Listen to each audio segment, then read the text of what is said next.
Emakhosini Thokozani Camagol Sedihanya Ume Onika. Please don't forget to like and subscribe, and also you can join my membership channel for exclusive videos. Ume Onika namhlanje uzokhuluma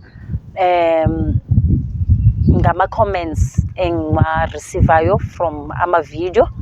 Ngizoqala ngeyokuqala abantu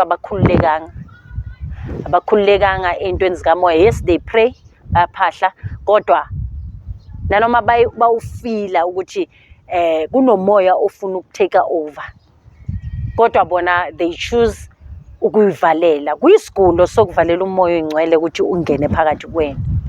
Abayazi le technique noma le strategy sokuthi uma sowuzwa lo moya ukuthi sondele, uqala ngoku uyabona ube ngathi uyashake, ube ngathi ushaya uvalo. Now remember umzimba ulwa nani? Nomoya ngaleso sikhathi. It can be umoya omubi noma umoya omuhle, kodwa definitely makuba uyakhuleka noma uyaphahla kunomoya oyingcwele ufuna ukungena kuwena. Now abantu bawusaba lo moya. As soon as umuntu akhuleka noma phahla, once ungaqala uchamuke they rather stop. Kufana nabantu abazaziyo ukuthi kakhulu abantu abaphuphayo, laba abaphuphayo uthole mabafika endaweni bezwe ngathi inwele zenzani, nizibizani ngisizulu sangempela, zashwabana, like yes, and then kuba nama goosebumps, like ufile ngathi nje igazi lakho gijimelwa igazi. Umuntu wakhona ave bangidini, umuntu azulwa ngathi hey Nkosi andini thula ke rather, or ungangeni kulo muzi lo, cause ayibukeki, ayikho yinhle ukuthi uthi mawubona umuntu noma ungena endaweni hey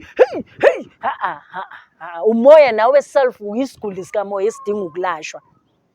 Cause uma ngempela mawusothi wena nomoya oyingcwele niya-understandana, you communicate, not only manibona abantu nenza ama-show off, then ngeke kuyenzakalele lo nto. You rather keep quiet, makube iyakushisa enough uzomdonsela ngasese lo muntu. Kodwa-ke mawufuna ukuthi yonke iphathi ekhona umosha iphathi yomntana kube weso ukhuluma iy'ndaba, no, ayikho right kanjalo. So ngizokhuluma ngabantu abathi umoya oyingcwele masowufikile basabe i-challenge le abayitholayo ngakhona. So uma ufila ngathi mawuthi uyakhuleka kube kufike lezo inyembezi, kufike ukukhala, it's very important ukuthi lezo inyembezi ziphume. Ukhala, kodwa ukukhala kwakho make sure ukuthi kunomoya owukhiphayo, cause ngaleso sikhathi isifuba siqinene. Ngaleso sikhathi you can't breathe, kuba nje ama-emotions amaningi ngaleso sikhathi, awuza-understand. Kodwa-ke make sure ukuthi umoya, kukhona umoya owukhiphayo ngaleso sikhathi, awustop ukukhuleka ngaleso sikhathi. For example, ngizonenzela ukuthi umoya ukhishwa kanjani. Ithi maseyifika lento uzawubukhala, vulnerable, uwedwa ngaleso sikhathi, awufuni show off ngithi yabantu lapho. Then ukuze uvumelane nayo i-communication yakho nomoya oyingcwele ngaleso sikhathi, it's very important. Mawuchamuka kwamele ukhiphe out umoya omubi ngaleso sikhathi. Ukhipha kanjani?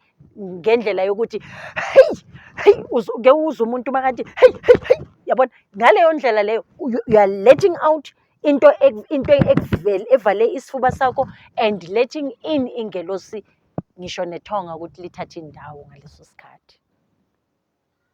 Then maseyifikile uyizwa, uyakhuleka mawuceda uthula uthi tu, sowulalela umoya oyingcwele. Ulalela ama-video, ubukela ama-video ayenzakalayo ngaso sonke isikhathi. By the time ubona kumnyama uyabuza ukuthi kungani kumnyama, uyalandelisisa. Uwe nawo lapha sikho ukuthi manje sikhulekela our Father then sesicedile lapha, asikhuleki our Father la manje is between you nengelosi yakho noma namathonga akho. Ngithi it will depend, because the very same thing eyenzakalayo ngomkhuleko nanoma uphahla iyayenzeka. Uthi uyaphahla mawuloku uphahla uzwe ukuthi sebafikile, senifikile abantu abadala ngiyanizwa, ngabe sekufike bani ngalesi sikhathi samanje. Same applies. Yes, ngiyezwa ke umoya oyingcwele kune difference yamathonga nomoya oyingcwele. Uma ukhuluma isingelosi hayi lapho-ke which zone ngathini, kwamele ube kumoya wengelosi. Ma ukhuluma ngale kwamele ubapha amandla-ke. That's why always ngiphikisana nomuntu womoya we-energy elimazayo. Khona abantu abahamba nge-energy elimazayo. This is for next video. Yes, that is the topic for next video. Abantu abaletha i-energy ebulala yonke into. Ngizawuchaza emakhosini. Please don't forget to like and subscribe.